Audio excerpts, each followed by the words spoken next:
जी अस्सलाम वालेकुम स्टूडेंट्स। आज हमारे पास जो फर्स्ट टॉपिक है जी उसका आगाज करने लगे हैं और जो हमारा पहला टॉपिक है उसका नाम है introduction to the financial management. Study hub में अगर आप इस चैप्टर को देखेंगे तो ये चैप्टर नंबर 1 आपको नजर आ रहा होगा। वहां पे मैंने कल आपसे थोड़ा सा डिस्कस भी किया था कि हमारा लेक्चर प्लान कैसा होगा। आसिम ने शेयर भी किया आपके साथ ग्रुप में, तो मैंने अपना सीक्वेंस भी बताया, साथ मैंने आपको स्टडी हब का भी सीक्वेंस बताया कि हमने वहां से कैसे चीजों को पढ़ना है। इस चैप्टर के अंदर कोई भी न्यूमेरिकल कैलकुलेशन नहीं आने वाली। इसके अंदर सिर्फ हमारे पास कॉन्सेप्ट है अबाउट के फाइनेंशियल मैनेजमेंट होती क्या है, फाइनेंशियल मैनेजमेंट करते हुए किन चीजों का हमने ख्याल करना है, ये हम सीखने लगे हैं इस चैप्टर के अंदर। सबसे पहली जो हम बात करते हैं कि फाइनेंशियल मैनेजमेंट को हम कैसे डिफाइन करते हैं। जो हमारा सब्जेक्ट का नाम है हम इसको सीख रहे हैं। फाइनेंशियल मैनेजमेंट का मतलब होता है, मैनेजमेंट का वर्ड क्या होता है? चीजों को मैनेज करना। क्या मतलब होता है बच्चों? चीजों को मैनेज करना, ऑर्गेनाइज करना, अपने टाइम पे चीजों को परफॉर्म करना। जैसे हम इवेंट मैनेजमेंट की बात करते हैं, मैनेजमेंट का वर्ड निकला है टू मैनेज समथिंग से। अब फाइनेंशियल का वर्ड कहां से निकला? फाइनेंस से। फाइनेंशियल क्या चीज होती है? जो चीज मॉनिटरीली होती है वो फाइनेंशियल होती है। जैसे प्रॉफिट है, फाइनेंशियल है, फाइनेंशियली मेजर कर सकते हैं, कंप्यूट कर सकते हैं। तो फाइनेंशियल मैनेजमेंट क्या है? Financial management is getting and using. दो चीजें हैं यहां पे। क्या करेंगे? सबसे पहले तो फाइनेंस को गेट करेंगे, एक्वायर करेंगे। पैसा चाहिए बिजनेस के लिए, आप चाहते हो कि मेरा बिजनेस एक्सपैंड करे, क्या करेंगे? सबसे पहले पैसा लेकर आएंगे, गेट करेंगे। उसके बाद पैसे का क्या करेंगे? इस्तेमाल करेंगे, यूज करेंगे। दो वर्ड्स हैं, getting and using. About what? किस चीज का? फाइनेंशियल रिसोर्सेज का। फाइनेंशियल रिसोर्स में क्या क्या रिसोर्सेज आ जाते हैं? जैसे कि आपको पैसा चाहिए, किन रिसोर्सेज से लेकर आएंगे, किन सोर्सेज से लेकर आएंगे? जैसे मैं शेयर कैपिटल इशू कर दूंगा, पैसा आ जाएगा बिजनेस में। ऑनरशिप दे के पैसा ले लूंगा। मैं जी बॉन्ड इशू कर दूंगा, पैसा आ जाएगा। मैं जी बैंक से लोन ले लूंगा, पैसा आ जाएगा, सोर्स आ जाएगा। अब ये जो फाइनेंशियल रिसोर्सेज हैं या फाइनेंशियल रिसोर्सेज जो अरेंज करने होते हैं वो हायर मैनेजमेंट ने करने होते हैं। ऑनर पैसा लेकर आते हैं, ऑनर इन्वेस्टमेंट लेकर आते हैं, या आप किसी से बोरो करके भी पैसे ला सकते हैं। तो लिहाजा फाइनेंशियल मैनेजमेंट में हम ये देखेंगे कि हमने फाइनेंशियल रिसोर्सेज को एक्वायर कैसे करना है, फाइनेंशियल रिसोर्सेज को कैसे गेट करेंगे, उसकी क्या कॉस्ट बियर करनी पड़ सकती है, और उस पैसे को हम कैसे बेहतरीन तरीके से इस्तेमाल में लाके फायदा उठाएंगे। तो यहां पे फाइनेंशियल रिसोर्सेज की बात हो रही है। जो पैसा है, जो रिसोर्सेज हैं, जैसे आपको पता है ऑर्गेनाइजेशन चलाने के लिए बहुत सारे रिसोर्सेज की जरूरत होती है। जैसे कि लेबर की रिसोर्स, लेबर एक रिसोर्स है। आपको बंदे चाहिए काम करने के लिए, रिसोर्स लेबर चाहिए। आपको मशीनरी चाहिए, वो भी एक रिसोर्स है। आपको मटेरियल चाहिए, वो भी रिसोर्स है। वो जितने भी रिसोर्सेज आपने एक्वायर करने हैं भाई, पैसा तो चाहिए कि नहीं चाहिए? उसके लिए आपने प्रोडक्शन करनी है, पैसा चाहिए कि नहीं चाहिए? रॉ मटेरियल खरीदना है, फाइनेंशियल रिसोर्स चाहिए। पैसा होगा तो सारे काम होंगे, पैसा नहीं है तो कैसे करेंगे काम? अब वो जो पैसा आपने इकट्ठा किया उसको कोशिश करेंगे कि बेहतरीन से बेहतरीन यूज में भी लेकर आए, उससे ज्यादा से ज्यादा फायदा भी उठाया जाए। उसके साथ साथ हम एक और चीज जो बड़ी इंपॉर्टेंट है वो है कि फाइनेंशियल रिसोर्सेज को वेल यूज किया जाए to meet our objectives. Objectives को हमने बड़ी दफा पढ़ा है, goals, objectives, mission, vision, etcetera etcetera. देखो हर ऑर्गेनाइजेशन का अपना कोई ना कोई ऑब्जेक्टिव होता है, कोई ना कोई टारगेट्स होते हैं, कोई ना कोई गोल होता है। तो आप फाइनेंशियल रिसोर्सेज को क्यों मैनेज कर रहे हो? ताकि आप अपनी कंपनी के ऑब्जेक्टिव्स को अचीव कर सकें।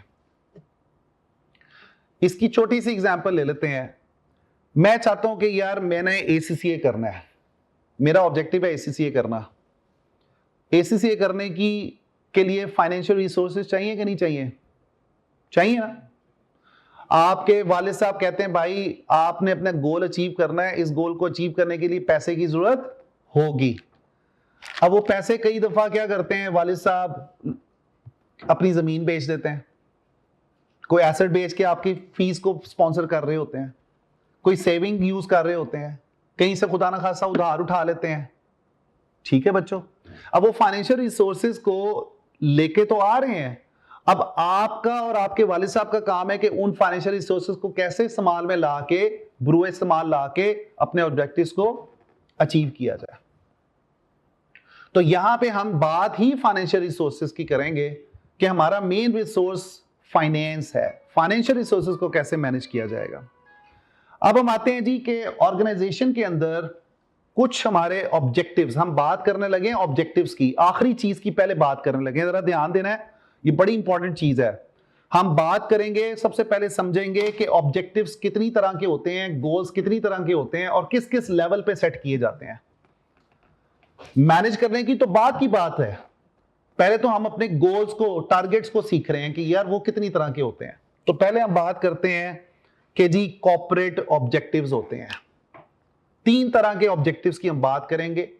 आपने ये पढ़ा होगा, कॉर्पोरेट ऑब्जेक्टिव्स होते हैं, उसके बाद आपके बिजनेस ऑब्जेक्टिव होते हैं और कुछ ऑपरेशनल ऑब्जेक्टिव्स भी होते हैं, ऑपरेशनल गोल्स, कॉर्पोरेट गोल्स, उसके बाद आपके बिजनेस गोल्स और उसके बाद ऑपरेशनल गोल्स।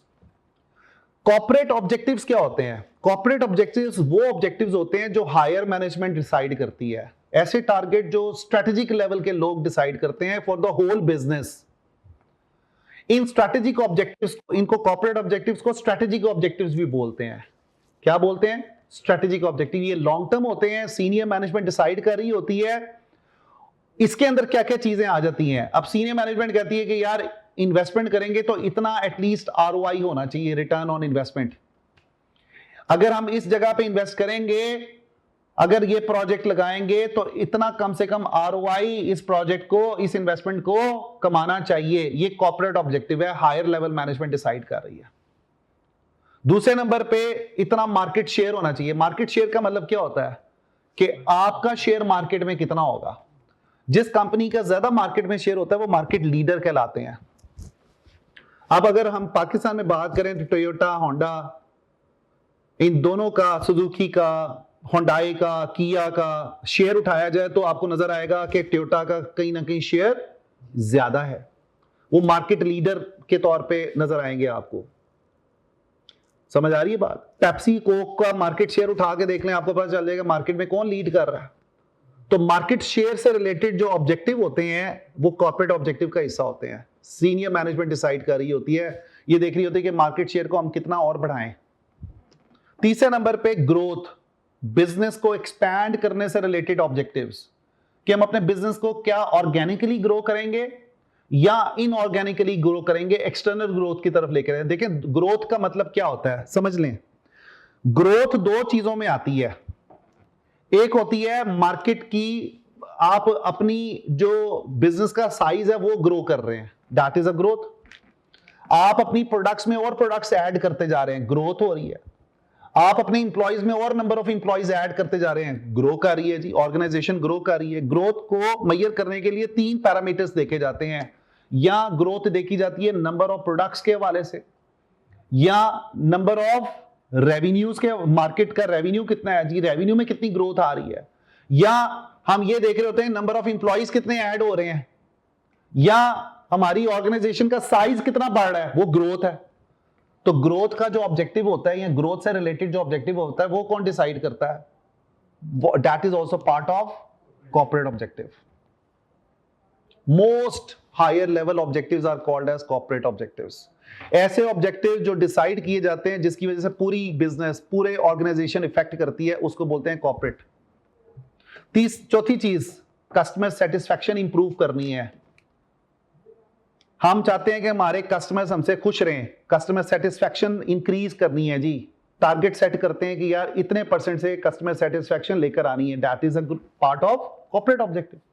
उसके बाद क्वालिटी को इंप्रूव करना है, that is part of corporate objective. इसमें कुछ आपको ऑब्जेक्टिव्स फाइनेंशियल नजर आ रहे हैं और कुछ आपको नॉन फाइनेंशियल नजर आ रहे हैं।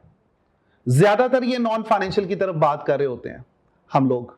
आरओआई फाइनेंशियल है, रेवेन्यू ग्रोथ फाइनेंशियल है, कस्टमर सेटिस्फैक्शन नॉन फाइनेंशियल है, क्वालिटी इंप्रूवमेंट नॉन फाइनेंशियल है। Are you getting my point? ठीक है। इसी तरह आपका मार्केट शेयर, ये फाइनेंशियल भी है, ये नॉन फाइनेंशियल भी है। ये मेनली हम देख रहे होते हैं नॉन फाइनेंशियल की साइड पे कि यार हमने मार्केट शेयर अपना बढ़ाना है।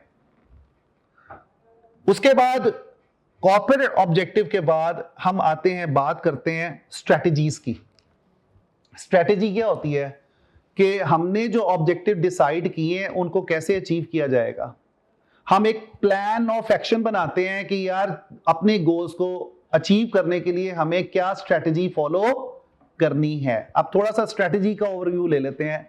हमारे पास 3 तरह की स्ट्रेटजीज होती हैं जो कंपनी बनाती है। एक होती है corporate level strategy. Corporate strategy में कॉर्पोरेट ऑब्जेक्टिव्स के बारे में ये डिसाइड किया जाता है कि हम कैसे कैसे एक्शन से कैसे कैसे कॉर्पोरेट ऑब्जेक्टिव को अचीव करेंगे। ऐसी स्ट्रेटजी जो board of directors, CEO, CFO, higher management, strategic level के जो लोग हैं वो बना रहे होते हैं, और ऐसी स्ट्रेटजी जो पूरे बिजनेस को इफेक्ट करेगी। जैसे मेरी स्ट्रेटजी है कि यार मैंने अपने मार्केट शेयर को 5% से बढ़ाना है अगले 2 सालों में। मेरा ऑब्जेक्टिव ये है कि मैंने अपनी कॉर्पोरेट स्ट्रेटजी बनाई है कि I will improve my customer satisfaction because historically I was not able to achieve that objective. I want to improve the customer satisfaction. मैं चाहता हूं कि मैं अपना बिजनेस किसी और मार्केट में लॉन्च करूं। मैं चाहता हूं कि मैं इस कंपनी को अगले 2-3 सालों में एक्वायर कर लूं। ये किस चीज का हिस्सा है? ये कॉर्पोरेट स्ट्रेटजी का हिस्सा है। मैं चाहता हूं कि मैं अपनी प्रोडक्ट को न्यूयॉर्क में लॉन्च करूंगा अगले 5 सालों में। That is part of my corporate strategy. ये हायर लेवल स्ट्रेटजी होती है। दूसरे नंबर पे स्ट्रेटजी आ जाती है बिजनेस स्ट्रेटजी। बिजनेस स्ट्रेटजीज एक खास बिजनेस यूनिट्स के लिए बनाई जाती है। इसको कंपेटिटिव स्ट्रेटजी भी बोलते हैं। क्या बोलते हैं बच्चों? कंपेटिटिव स्ट्रेटजी, कि आपने कंपटीशन में कैसे जीतना है। आप अपनी प्रोडक्ट को लॉन्च कर रहे हैं, लोकल कंपटीशन ज्यादा है, कैसे उसमें अपने आप को सक्सेसफुल बनाएंगे। तो ऐसी स्ट्रेटजी जो एक खास बिजनेस यूनिट के लिए, एक खास डिवीजन के लिए बनाई जाती है ताकि वो बेहतर तरीके से कंपीट कर सकें, ज्यादा प्रॉफिट ला सकें, ऐसी स्ट्रेटजी को हम क्या बोलते हैं? Business strategy. जैसे फॉर एग्जांपल मेरा एक डिवीजन है, मैं चाहता हूं कि यार उस डिवीजन में अपनी कॉस्ट को कट करूं। कितने % से कट करना है? That is part of my business strategy. तीसरी स्ट्रेटजी ऑपरेशनल स्ट्रेटजी बोलते हैं। ऐसी स्ट्रेटजी जो खास फंक्शन के लिए बनाई जाती है, डिपार्टमेंट के लिए बनाई जाती है, ऑपरेशनल स्ट्रेटजी कहलाती है। मैं चाहता हूं कि मेरी नंबर ऑफ ट्रांजैक्शंस जो सिस्टम में एंटर हो रही हैं उसमें एरर कम से कम हो। मैं अकाउंट्स का बंदा हूं, मैं चाहता हूं मेरी स्ट्रेटजी ये है कि मेरे एरर का रेट कम हो, मेरे नंबर ऑफ डिफेक्ट्स कम हो प्रोडक्ट के अंदर। ये फंक्शनल स्ट्रेटजी कहलाएगी या ऑपरेशनल स्ट्रेटजी कहलाएगी।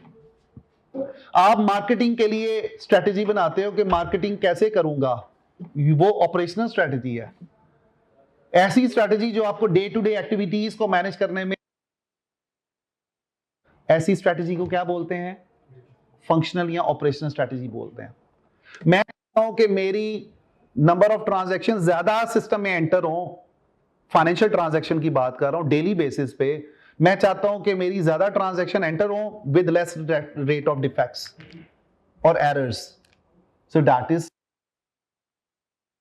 ऑपरेशनल स्ट्रेटजी को याद रखना है। इसको हम फंक्शनल स्ट्रेटजी भी बोलते हैं कि एक डिपार्टमेंट के लिए, प्रोडक्शन के लिए स्ट्रेटजी बना रहे हो, एडमिन के लिए बना रहे हो, फाइनेंस के लिए बना रहे हो, R&D के लिए बना रहे हो, यानी कि एक खास फंक्शन के लिए जो स्ट्रेटजीज बनाई जाती हैं उसको क्या बोलते हैं बच्चों?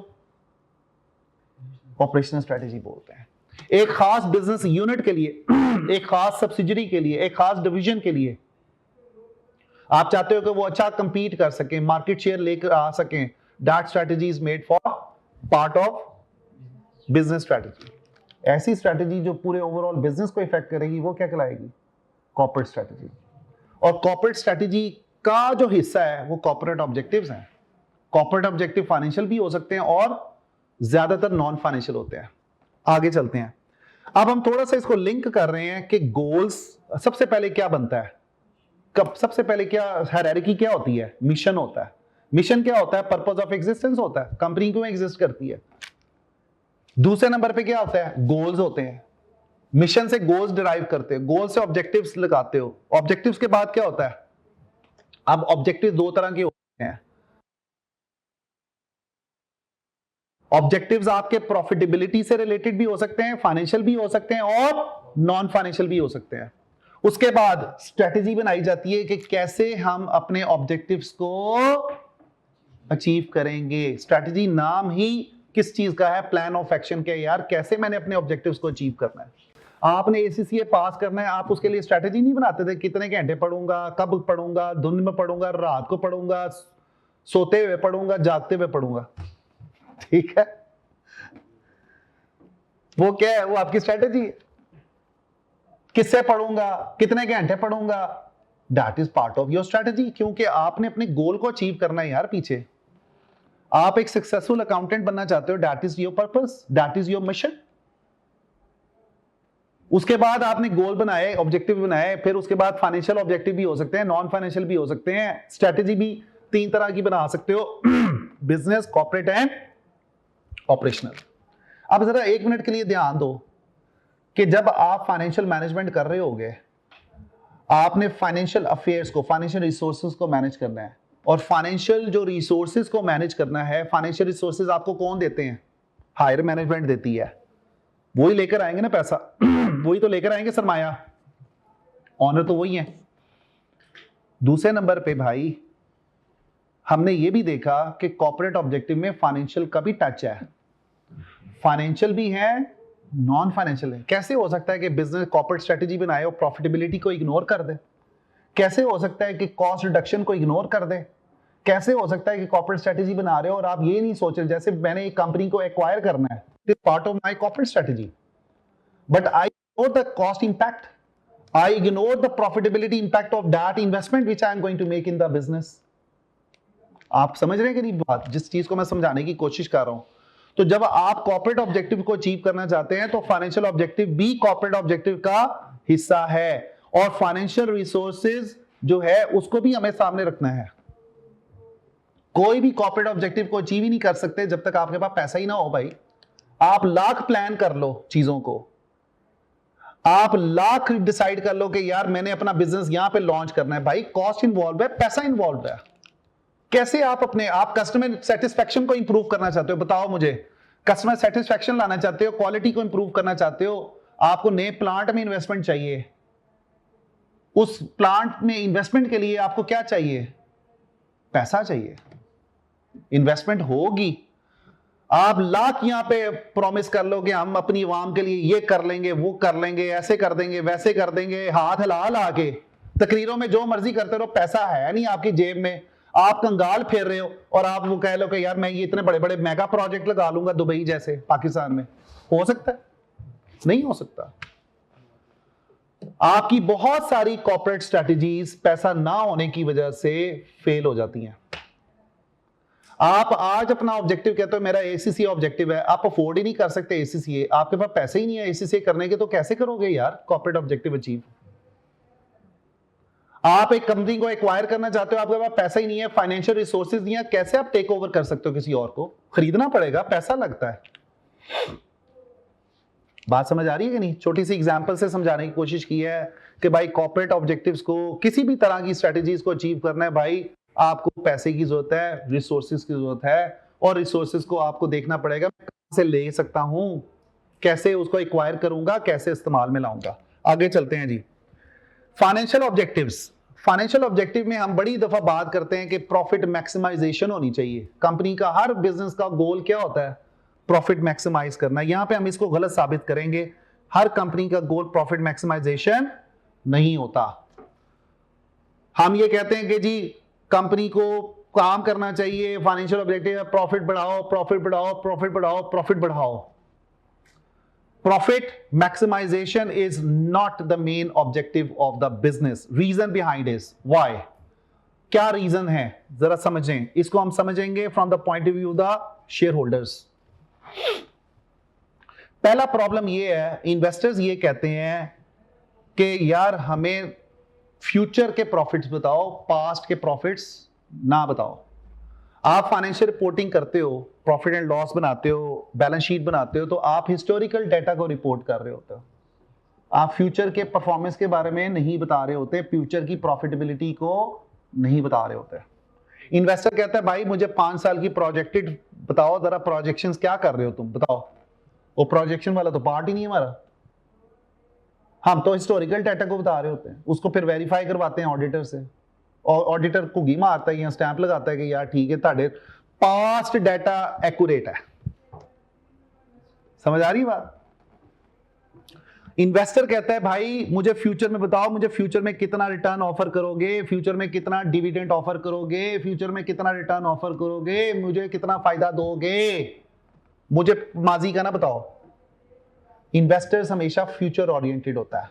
सेकंड, इन्वेस्टर ये देखता है कि भाई मुझे रिटर्न कितना दोगे, मैं आपके बिजनेस में पैसा लगाता हूं, मुझे डिविडेंड कितना दोगे, कितना ग्रो करके दोगे, क्या सेम डिविडेंड दोगे हर साल, क्या ग्रो करके दोगे, क्या इन्फ्लेशन के साथ दोगे, क्या कैश में दोगे या सिर्फ किताबों में दोगे, डिविडेंड कितना मिलेगा मुझे, मेरी जेब में कितना रिटर्न आएगा। भाई मुझे किताबों में ना बताओगे इतना डिविडेंड अनाउंस कर दिया, अनाउंस नहीं, पेड, पेड की तरफ आओ। फॉलो करें भाई आप। तीसरी चीज investors care about financing plans, बड़ी इंपॉर्टेंट चीज है। आप अगर जब किसी कंपनी के शेयर होल्डर बनते हैं, किसी कंपनी में इन्वेस्ट करते हैं, क्या आप ये नहीं देखते कि कंपनी में ऑलरेडी ऑब्लिगेशंस कितनी पड़ी हुई हैं, कितनी लायबिलिटीज खड़ी हुई हैं।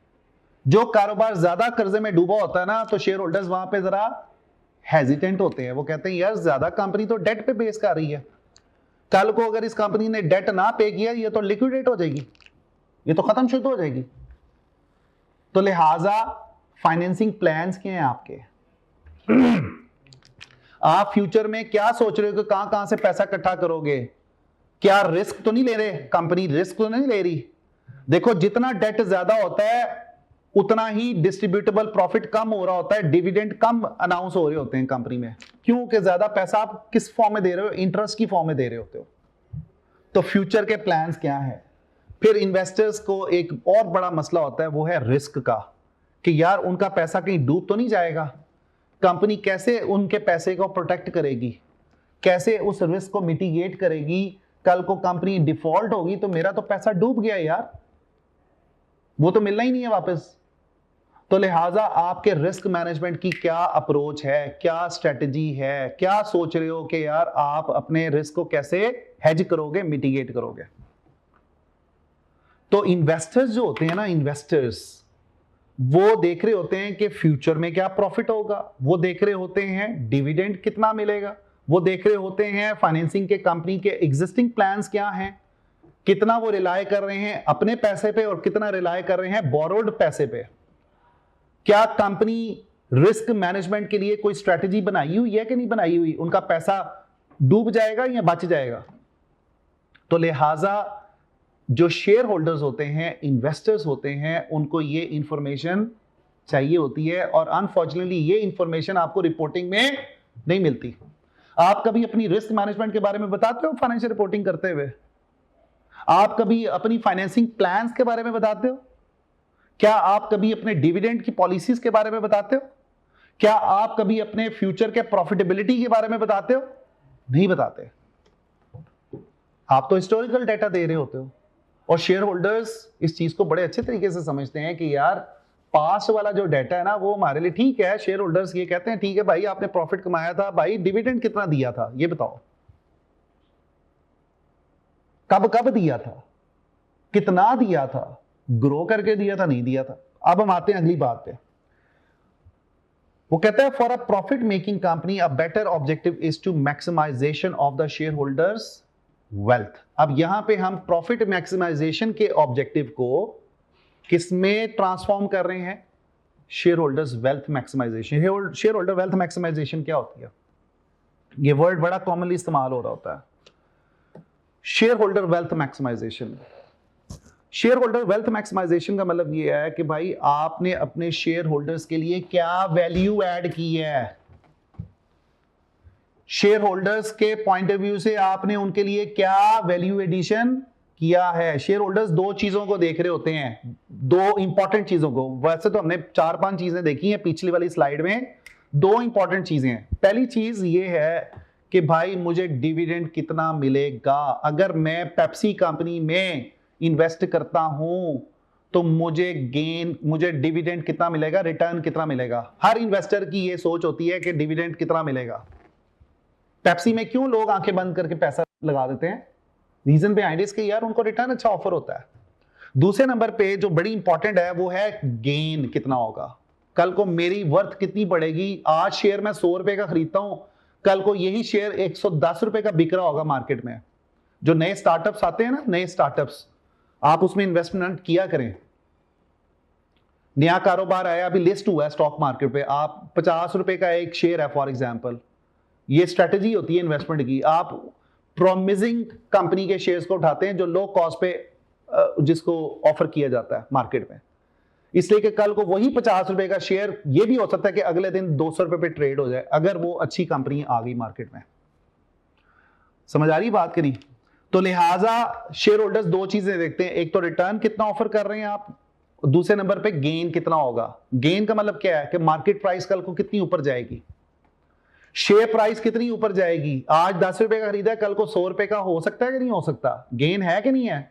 तो वो जो गेन है प्लस रिटर्न है, ये दो चीजों को सामने रखेंगे। जब आप ये बढ़ाएंगे, इसके साथ साथ आपने उनकी इन्वेस्टमेंट को भी इंटैक्ट रखना है कि इन्वेस्टमेंट डूबे भी ना, तो तब शेयर होल्डर्स की वेल्थ क्या हो रही है, मैक्सिमाइज हो रही है। शेयर होल्डर की वेल्थ मैक्सिमाइजेशन तब होगी जब प्रॉफिट मैक्सिमाइजेशन भी होगी। आपने शेयर होल्डर्स को ज्यादा डिविडेंड देना है तो भाई प्रॉफिट भी तो चाहिए कि नहीं चाहिए। प्रॉफिट कमाओगे तो रिटर्न दोगे ना। तो लिहाजा हम ये कहते हैं कि शेयर होल्डर्स वेल्थ मैक्सिमाइजेशन का जो ऑब्जेक्टिव है, इसमें प्रॉफिट मैक्सिमाइजेशन भी शामिल है। प्रॉफिट मैक्सिमाइजेशन होगी तो शेयर होल्डर की वेल्थ भी मैक्सिमाइजेशन होगी। अब शेयर की प्राइस ऊपर कैसे जाती है, डिविडेंड कैसे ज्यादा दिया जाता है, डिविडेंड की पॉलिसी कौन बना रहा है, कैसे बना रहा है, ये सारा काम फाइनेंस के अंदर हम सीखेंगे इंशाल्लाह ताला। चलो आगे, यहां तक कोई सवाल आप लोगों का? तो मैंने आपको शुरू किया था, थोड़ा सा लिंक क्रिएट कर लें। मैं आपको कॉर्पोरेट ऑब्जेक्टिव की बात बता रहा था, फाइनेंशियल मैनेजमेंट की हमने बात शुरू की थी, फाइनेंशियल रिसोर्सेज की बात की थी ताकि हम अपने गोल्स को अचीव कर सकें। गोल्स को समझने के लिए कॉर्पोरेट स्ट्रेटेजी की भी बात हुई, बिजनेस ऑब्जेक्टिव की भी बात हुई, ऑपरेशनल ऑब्जेक्टिव्स की भी, गोल्स की भी बात हुई, कैसे अचीव किया जाएगा स्ट्रेटेजी की भी बात हो गई। उसके बाद हम आगे थे किसके ऊपर कि मेन गोल क्या है बिजनेस का, मेन ऑब्जेक्टिव क्या है। प्रॉफिट मैक्सिमाइजेशन नहीं है, शेयर होल्डर्स की वेल्थ मैक्सिमाइजेशन है। हम यही काम कर रहे होते हैं बिजनेस में कि शेयर होल्डर की वैल्यू एडिशन क्या किया जाए, because investors are the most important stakeholders in our business. अगर हम अपने इन्वेस्टर को, अपने स्टेक होल्डर को सेटिस्फाई नहीं रखेंगे, वो इन्वेस्टमेंट हमारे अपना पैसा निकालेगा, किसी और बिजनेस में लगा देगा। तो लिहाजा हमें उन्हें खुश रखने के लिए उनकी वेल्थ को बढ़ाना पड़ेगा। वेल्थ कैसे बढ़ेगी? एक तो रिटर्न अच्छा ऑफर करना पड़ेगा, साथ साथ क्या करना पड़ेगा, उनकी शेयर प्राइस को भी बढ़ा, गेन ऑफर करना पड़ेगा, तब जाके शेयर होल्डर की वेल्थ बढ़ेगी। आगे चलते हैं जी थोड़ा सा।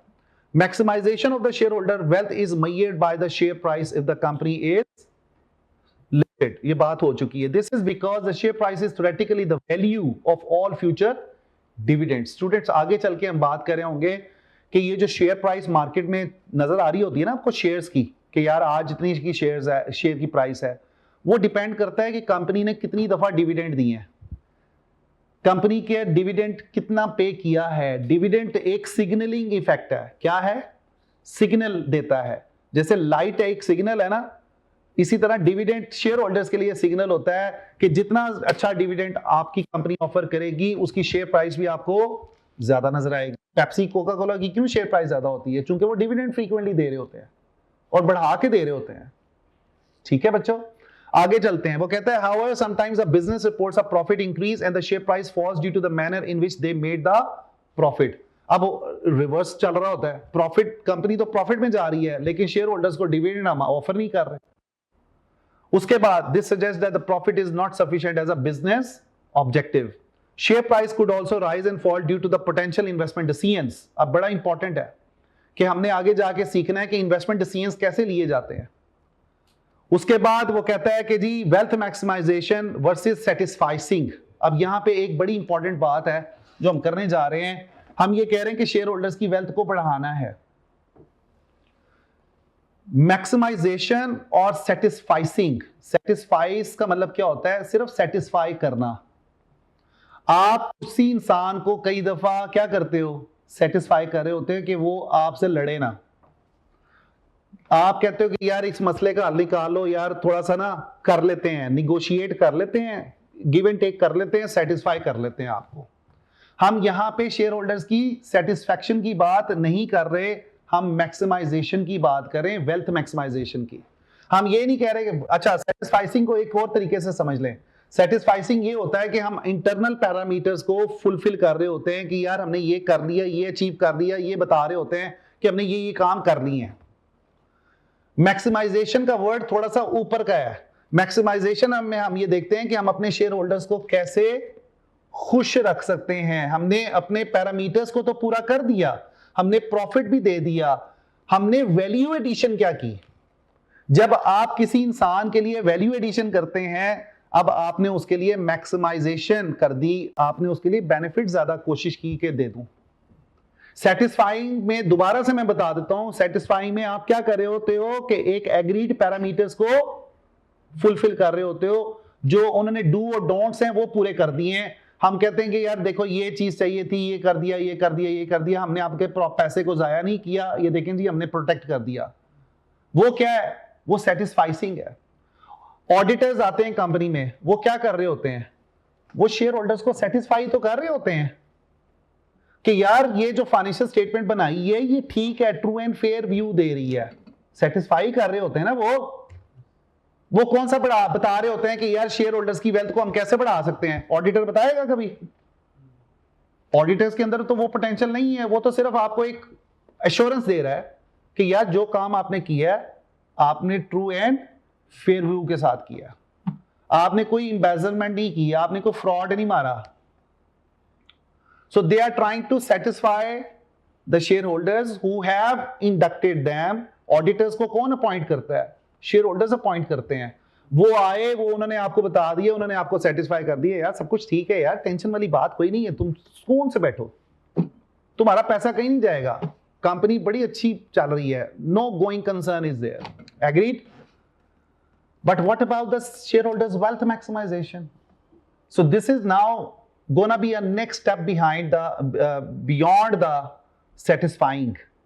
आप कोशिश कर रहे हो कि यार वो पैसा आपके बिजनेस में भी रखें और हम उनकी वेल्थ को बढ़ाते रहें। ये ऐसे ही है कि आज अगर मैं बैंक में 100 रुपया रखूं, क्या मैं ये नहीं सोचूंगा कि 100 रुपया कल को 200 रुपया बन जाए? कैपिटल एप्रिशिएट भी करें, साथ मुझे बैंक अच्छा प्रॉफिट भी दे इस्लामिक, मेरा पैसा भी ना डूबे, मुझे रिटर्न भी अच्छा मिले, मेरे कल को पैसे दुगना तिगना 4 गुना हो जाएं, तो हर इन्वेस्टर, हर रैशनल इन्वेस्टर का यही एक आइडिया होता है, यही उसका एक माइंडसेट होता है कि भाई पैसा बच भी जाए, बड़े भी, रिटर्न भी ज्यादा मिले। That is the value addition. जब आप वैल्यू एडिशन की तरफ जाते हैं तो फिर सेटिस्फैक्शन नहीं होती, फिर मैक्सिमाइजेशन होती है। यहां तक कोई सवाल, कोई चीज समझ ना आई हो? जी भाई, कोई सवाल है? जी पूछें। हाँ जी, जितने डिविडेंड्स आप, ये इसको मैं सिग्नलिंग इफेक्ट बोलता हूँ कि देखो कोई भी कंपनी में अगर आपने डिसाइड करना है कि इन्वेस्ट करूं या ना करूं, तो आप उनकी पिछली डिविडेंड की पेमेंट उठा के देखते हैं कि डिविडेंड कितना माजी में उन्होंने पे किया।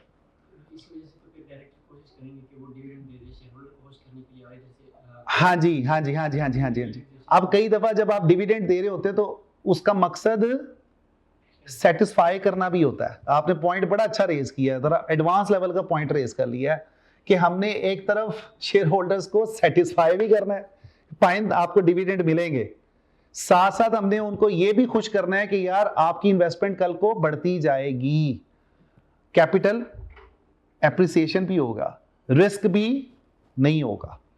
ठीक है बच्चों?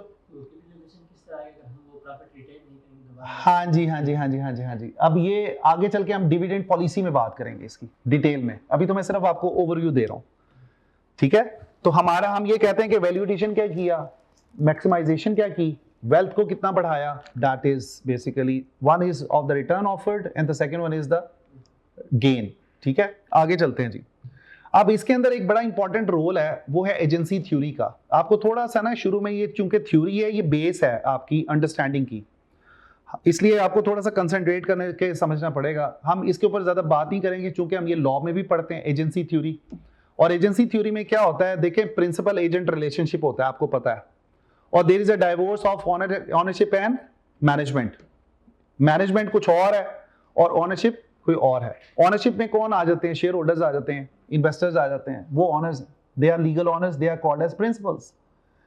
अब देखो, जब आप शेयर होल्डर्स की वेल्थ मैक्सिमाइजेशन के लिए काम कर रहे हो तो agents has to work in the best interest of the shareholders, in the best interest of the principals. Are you getting my point? तो हम ये चाहते हैं कि हमारे प्रिंसिपल एजेंट का कोई प्रॉब्लम ना आए और उसके लिए कोई प्रॉब्लम ऑफ गोल कांग्रेस भी ना आए।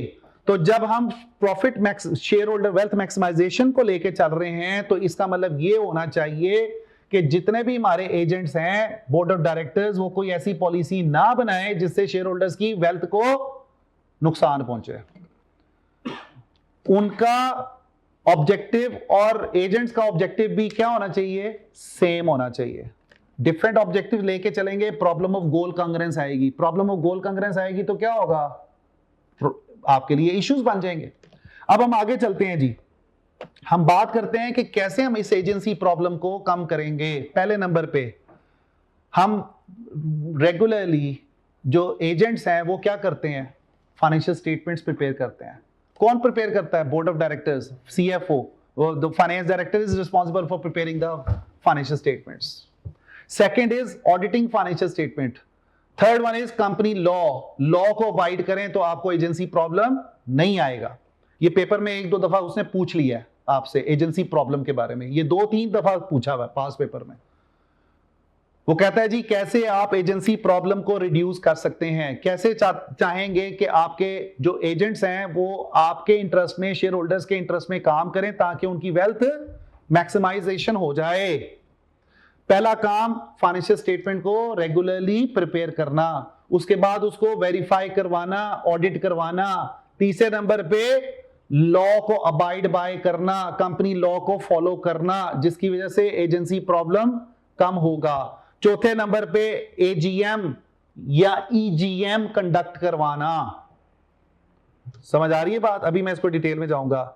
और पांचवें नंबर पे रिवॉर्ड स्कीम अच्छी ऑफर करो अपने एजेंट्स को ताकि वो आपके फायदे के लिए काम करें। जैसे कि उनको अच्छी सैलरी ऑफर्स करो, उनको अच्छे बोनसेस दो, उनको शेयर ऑप्शन प्लान दे दो, उनको कोई इंसेंटिव्स ऐसे दे दो, उनको पेंशन प्लान ऐसे दे दो ताकि आपका इंटरेस्ट और उनका इंटरेस्ट बेहतरी की तरफ जाए। समझ आ रही है बात कि नहीं?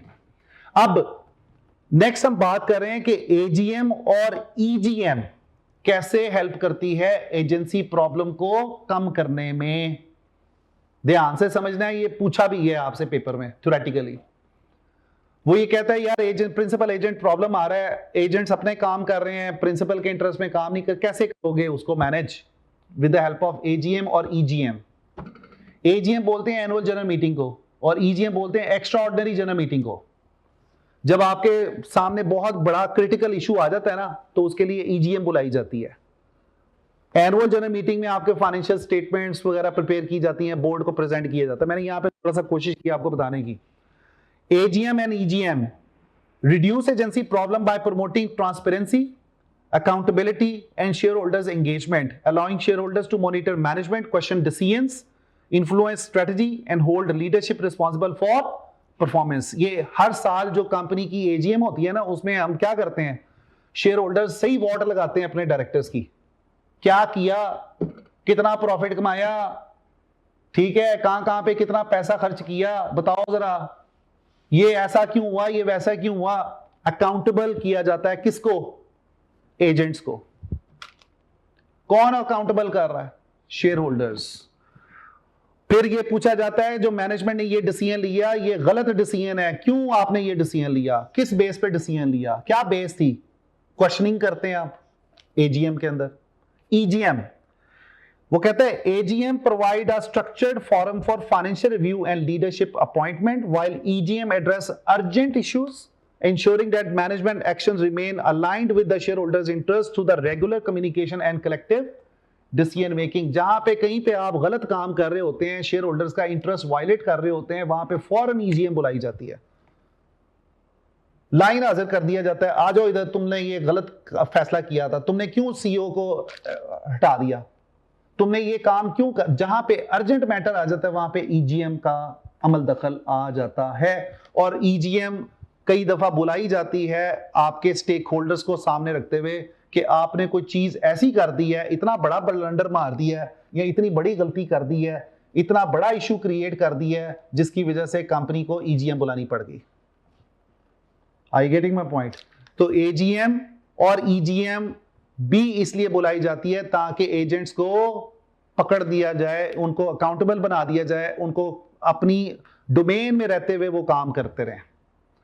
उसके बाद जी नेक्स्ट हम बात करते हैं प्रॉफिट मैक्सिमाइजेशन की, और फिर उसके बाद हम आगे चलते रहेंगे चीजों को लेके। वो कहता है प्रॉफिट मैक्सिमाइजेशन। अब दोबारा से हमारे हैं प्रॉफिट मैक्सिमाइजेशन होती है और शेयर होल्डर वेल्थ मैक्सिमाइजेशन होती है। अब थोड़ा सा देखते हैं कि प्रॉफिट मैक्सिमाइजेशन से क्या मुराद है और कैसे मैयर किया जाता है उसको। हम कहते हैं कंपनी ने बड़ा प्रॉफिट कमा लिया, कैसे मैयर करोगे? उसके लिए क्या पैरामीटर्स होंगे? वो कहता है focusing on profit could mean undue risk and short termism. हम जब कहते हैं ना यार कंपनी बड़ा प्रॉफिट बढ़ा रही है, बड़ा बढ़ा रही है, शायद ये भी हो सकता है कि वो सिर्फ शॉर्ट टर्म में बढ़ा रही है, लॉन्ग टर्म को सामने नहीं रखते। Shareholders wealth maximisation long term के लिए है, प्रॉफिट मैक्सिमाइजेशन शॉर्ट टर्म के लिए है। प्रॉफिट मैक्सिमाइज करने के लिए कई दफा आप क्या करते हो, मैनिपुलेट भी कर देते हो, चीजों को बढ़ा के दिखा देते हो कि यार ये देखो कितना अच्छा प्रॉफिट कमाया इस दफा। Second, there is a problem that profit can be manipulated using the financial accounting unlike cash. So maybe profit maximization focus on financial profit too much and not enough on cash generation. Cash generation liquidity management की बात हो रही है, working capital की बात हो रही है। तो हम जब फाइनेंशियल स्टेटमेंट प्रिपेयर करते हैं तो हमारा फोकस किस पे ज्यादा होता है? प्रॉफिटेबिलिटी पे होता है। अब कैसे हम इसको मैनेज करेंगे, उसके लिए एक वन ऑफ द इंडिकेटर होती है, इंडिकेशन होती है प्रॉफिट मैक्सिमाइजेशन के लिए, जिसको हम बोलते हैं EPS, earning per share. Earning per share, it is a indication of profit maximisation earning for every given share, that is EPS. उसके बाद हम बात करते हैं स्टूडेंट्स के की ऑब्जेक्टिव्स ऑफ फाइनेंशियल मैनेजमेंट। अब ये हम बात करने लगे हैं कि हमारा रोल क्या होगा। ऑब्जेक्टिव्स को पढ़ लिया, फाइनेंशियल रिसोर्सेज को पढ़ लिया, प्रॉफिट मैक्सिमाइजेशन को समझ लिया। अब हम बात करते हैं कि जी फाइनेंशियल मैनेजमेंट करते हुए हमने किन चीजों का ख्याल करना है। तीन मेन एस्पेक्ट्स हैं। पहला, create wealth for the business and for the share holders. आप अपने लोगों की वेल्थ में इजाफा करेंगे, आप अपने शेयर होल्डर्स की वेल्थ में इजाफा करेंगे, बढ़ाने की कोशिश करेंगे, एक दफा नहीं कॉन्टिन्यूसली करते रहेंगे, बढ़ाते रहेंगे, बढ़ाते रहेंगे, बढ़ाते रहेंगे ताकि वो सेटिस्फाइड रहें। Second is we will be dealing with the cash generation, के पैसे को पैसा कैसे अट्रैक्ट करेगा, पैसे से पैसा कैसे बनाएं, कैश कैसे करें। तीसरा, के रिटर्न ऑन इन्वेस्टमेंट हम अच्छा प्रोवाइड करें, bearing in mind that there is less riskiness. Business में पैसा भी लाना है, रिस्क भी कम ऑफर करना है। तो हमारी जो मेन डिस्कशन है बच्चों वो रिस्क मैनेजमेंट की है, हमारी जो मेन डिस्कशन है वो किस चीज की है, वर्किंग कैपिटल मैनेजमेंट की है, हमारी जो मेन डिस्कशन है वो किस चीज की है, शेयर होल्डर वेल्थ क्रिएशन की है। उसके बाद हम बात करते हैं जी की decision with financial management, acquisition of resources. Acquisition of resources से क्या मुराद है? मैंने आपको शुरू में डेफिनेशन बताई थी, गेटिंग एंड यूजिंग। अब एक्विजिशन से क्या मुराद है? देखो किसी भी बिजनेस को चलाने के लिए आपको पैसे की जरूरत है, आपको वो पैसा एक्वायर करना पड़ेगा, वो रिसोर्सेज एक्वायर करने पड़ेंगे। तो एक्विजिशन ऑफ रिसोर्सेज इसलिए भी जरूरी है कि कल को कंपनी ने कोई फाइनेंशियल डिसीजंस लेने हैं। जैसे मैंने एक कंपनी में इन्वेस्टमेंट करनी है, मुझे पैसा चाहिए। आपने घर बनाना होता है तो आपको पैसों की जरूरत नहीं होती, होती है। उसके लिए आप क्या करते हो, फाइनेंशियल रिसोर्सेज को एक्वायर करते हो। उसके बाद दूसरा काम हम क्या सीखेंगे, deployment. Deployment of financial resources. पहले पैसा इकट्ठा किया, फाइनेंसिंग डिसीजंस लिए कि कहां से हम पैसा इकट्ठा करेंगे, कितनी अमाउंट में करेंगे, कितनी देर के लिए करेंगे। पहले आपने एक्वायर किया, उसके बाद क्या करना है, डिप्लॉय करना है। डिप्लॉय कर देते हुए हम उस पैसे को कहां पे इस्तेमाल में लाएंगे। मैंने बताया नहीं था, यूजिंग, ये यूजिंग का वर्ड है, गेटिंग एंड यूजिंग। यूजिंग में यहां पे देखेंगे कि क्या उस पैसे को हम यूज करेंगे आगे फर्दर इन्वेस्टमेंट करने के लिए। इसको इन्वेस्टमेंट डिसीजंस बोलते हैं। इन्वेस्टमेंट अप्रेजल इन्वेस्टमेंट डिसीजन है, that is about deployment of resources. कहां पे हम अपना पैसा इस्तेमाल करेंगे, किस किस प्रोजेक्ट में पैसा लगाएंगे, किस किस एवेन्यूज में, किस किस वेंचर में पैसा लगाएंगे, that is about deployment, using. Second important decision is about dividend decision. Dividend decision भी क्या होता है, बिजनेस ने पैसा तो ले लिया, बिजनेस ने पैसे से पैसा बना भी लिया, तो हम कितना रिटर्न ऑफर करेंगे, क्या कैश रिटर्न ऑफर करेंगे अपने शेयर होल्डर्स को, that is a deployment of resources. And the last important area which is written here, important factors considered to take above decision is organization objectives. जब भी आपने कोई भी फैसला करना है तो आपने अपने सामने किस चीज को रखना है कि मेरा मेन ऑब्जेक्टिव क्या है, what is my corporate objective, wealth maximisation. उसके बाद we have to study the environment, कि किस इन्वायरमेंट में हम फैसला साजी कर रहे हैं। उसके बाद हमने ये देखना है कि रिस्क क्या है। तो ये हमारी सारी डिस्कशन बच्चों इस चीज के ऊपर बेस करेगी, जिसको हम यहाँ पे अब कंक्लूड करने लगे हैं। और यही हमारा एक सिलेबस का हिस्सा है जो हमने इंशाल्लाह पढ़ना है, सारा सीखना है। ये फाइनेंशियल मैनेजमेंट के अंदर हम ये चीजें सीखेंगे। सबसे पहले एक्विजिशन हो रही है। ये देखो, पैसा बिजनेस में फाइनेंस कहां से आता है, डेट से आता है या इक्विटी से आता है। इक्विटी आपका अपना पैसा है, सरमाया, कैपिटल, ठीक है। ओनरशिप दे के जो पैसा ले रहे हो वो क्या है, इक्विटी है। बोरोड मनी को क्या बोल रहे हैं, डेट बोल रहे हैं। ये दो मेन सोर्सेज ऑफ फाइनेंस हैं। बैंक लोन डेट है, डिबेंचर्स डेट है, लोन नोट्स डेट है, बॉन्ड्स डेट है। बोरोड मनी या अपना पैसा, दोनों की तरफ से आया पैसा, फाइनेंस आ गया। फाइनेंस को आगे कहां पे डालेंगे, कंपनी में डालेंगे। कंपनी क्या करेगी, कंपनी उस पैसे को आगे इस्तेमाल कहां पे लेकर आ रही होगी, अपनी लिक्विडिटी को बेहतर करने के लिए, वर्किंग कैपिटल मैनेजमेंट। ये हमारा एक अलग से सेक्शन है, कल बताया था आपको। Working capital management, day to day अपने फाइनेंशियल रिसोर्सेज को कैसे मैनेज करेंगे, डे टू डे कैश की लिक्विडिटी की पोजीशन को कैसे इंप्रूव करेंगे, उस पैसे को आगे हम आगे कहां पे इन्वेस्टमेंट कर रहे होंगे, इसको बोलते हैं इन्वेस्टमेंट डिसीजंस। इन्वेस्टमेंट डिसीजन के लिए हमारे पास सेक्शन कौन सा है, इन्वेस्टमेंट अप्रेजल, वहां पे हम ये सीखेंगे। उसके बाद डिविडेंड डिसीजंस। अब हो क्या रहा है, मनी इन हुआ और मनी आउट कहां पे हो रहा है, यहां पे यूज ऑफ पैसा हो रहा है, गेटिंग, यूजिंग। समझ आ रही है बात कि नहीं। इन्वेस्टमेंट डिसीजंस में investment appraisal, working capital management decisions, risk management, इसके लिए पैसा चाहिए होता है भाई। उसके बाद आपके पास डिविडेंड डिसीजंस, ये डिविडेंड डिसीजंस, बिजनेस वैल्यूएशंस, ये सारे का सारा काम, ये हमारा पूरा सिलेबस का ओवरव्यू है कि हमने इन्वेस्टमेंट डिसीजंस को भी समझना है, हमने डिविडेंड डिसीजंस को भी समझना है, हमने बिजनेस वैल्यूएशन को भी समझना है, हमने आगे इन्वेस्टमेंट डिसीजंस को भी समझना है, और उसके बाद हमने वर्किंग कैपिटल मैनेजमेंट को भी समझना है। ये सारा हमारा सिलेबस इसी के इर्द गिर्द घूम रहा होगा। लेकिन जो भी काम कर रहे होंगे सामने किसको रखेंगे, बताओ, सामने किसको रखेंगे, अपने ऑब्जेक्टिव को सामने रखेंगे, वेल्थ मैक्सिमाइजेशन को। अब जरा एक मिनट के लिए वापस आ जाओ, अपनी जो डेफिनेशन पढ़ी थी वो कौन सी थी, फाइनेंशियल मैनेजमेंट क्या होती है। ये यूजिंग एंड गेटिंग को ही समझाने की कोशिश कर रहा था सारी की सारी बात।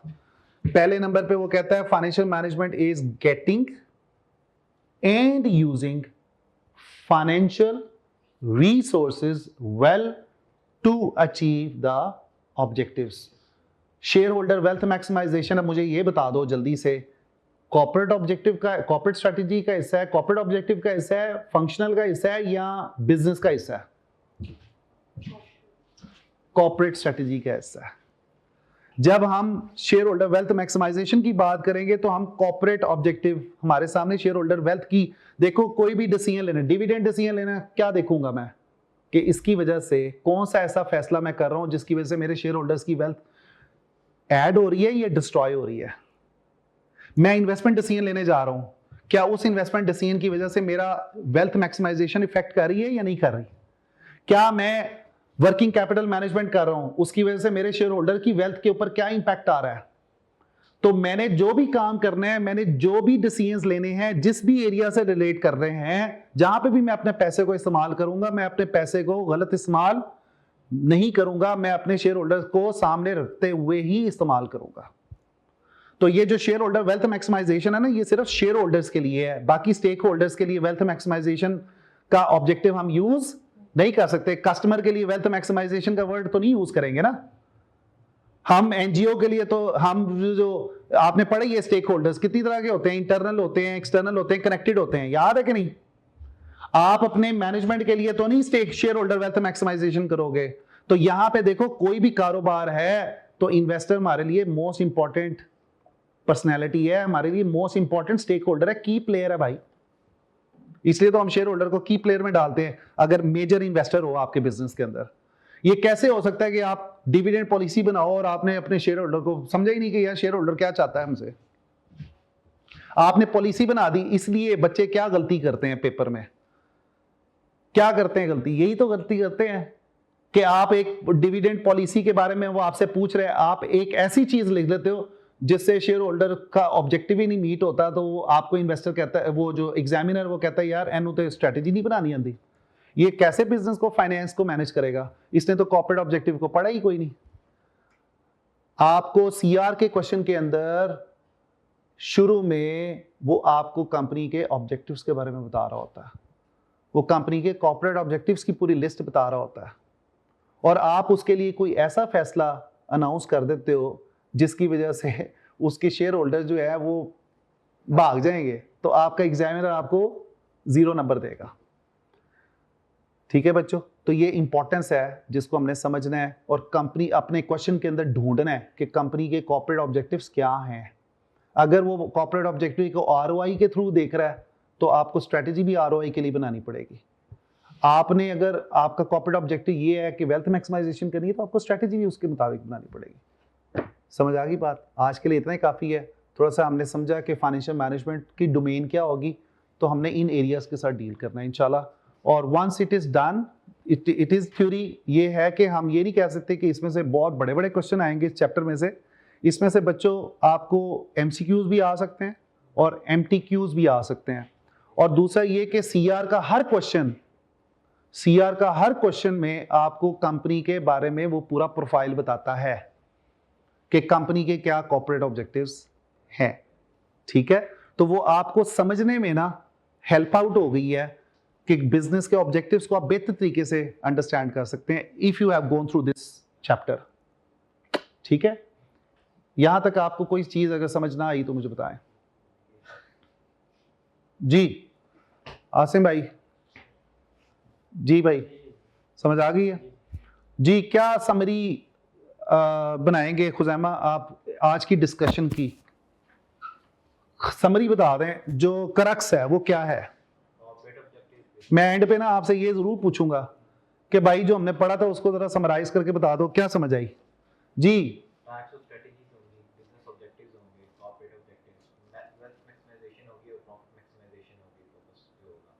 बात तो हमारी इसी के बारे में घूम रही थी, लेकिन करक्स क्या है इस चीज का? भाई अनीस ही नाम है ना? हारिस भाई क्या समझ आई? करक्स क्या है इसका?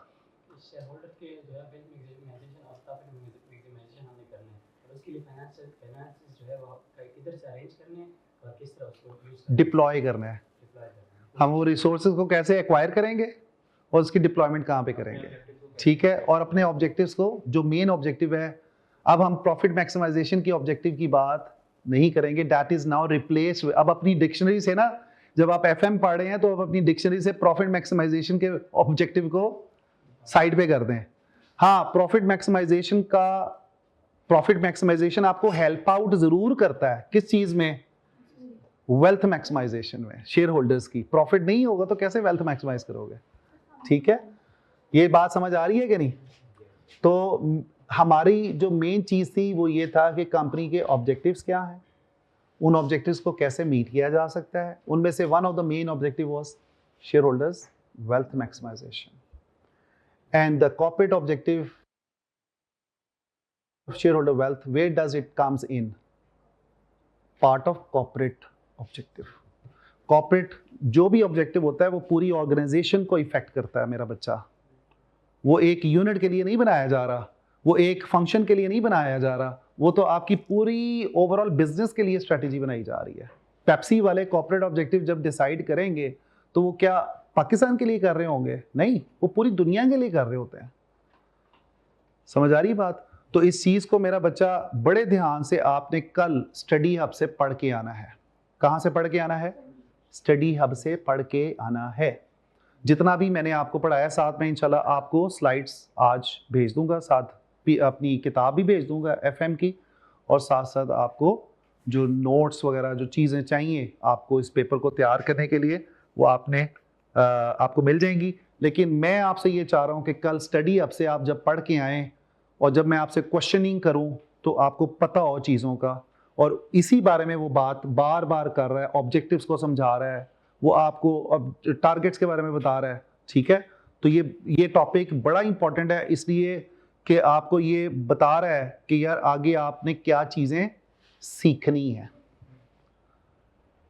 आपका जो फाइनेंस मैनेजर है ना, वो सिर्फ अंदर नहीं बैठ के काम कर रहा होता, वो बैंक्स के साथ जाके क्या कर रहा होता है? मीटिंग्स कर रहा होता है, निगोशिएट कर रहा होता है, वो कोशिश कर रहा होता है एक्वायर किया जाए। ठीक है, उसके बाद पैसा लाता भी है, उसको आगे यूज भी कर रहा होता है कि कहां कहां पे किस किस एवेन्यू पे मैंने उसको इस्तेमाल करना है, और बचा भी रहा होता है। ठीक है बच्चों, thank you very much, see you इंशाल्लाह tomorrow at the same time. जितना पढ़ा